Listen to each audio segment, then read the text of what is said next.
On s'intéresse aux produits psychédéliques qui sont utilisés en psychiatrie. En fait, on a découvert qu'ils avaient des bénéfices sur l'état de l'humeur.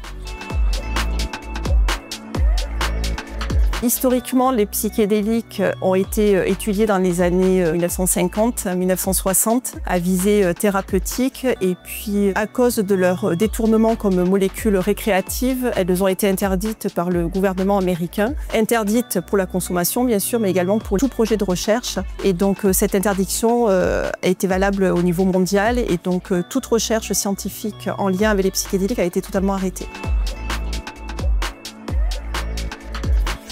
Et puis il y a une vingtaine d'années, les recherches ont repris et de nombreux essais cliniques ont démarré avec différents types de psychédéliques comme la psilocybine, le LSD. Le problème c'est qu'on ne sait pas comment fonctionnent ces molécules, comment elles agissent pour induire cette activité antidépressive et donc c'est pour ça que les chercheurs se sont mis au travail pour essayer de comprendre les mécanismes d'action précis de ces molécules psychédéliques en tant qu'antidépresseurs.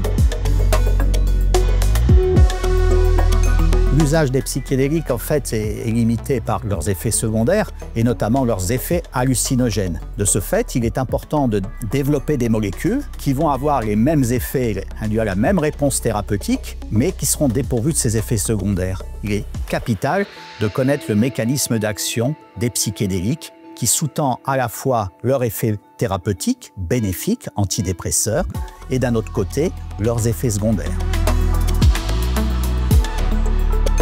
C'est un domaine incontestablement où la recherche s'accélère fortement du fait des premiers essais cliniques qui ont démontré l'efficacité de ces molécules. À partir du moment où on a trouvé une première famille de molécules qui a démontré une efficacité thérapeutique, bien sûr celle-ci suscite à la fois un engouement très important et un espoir pour les traitements futurs.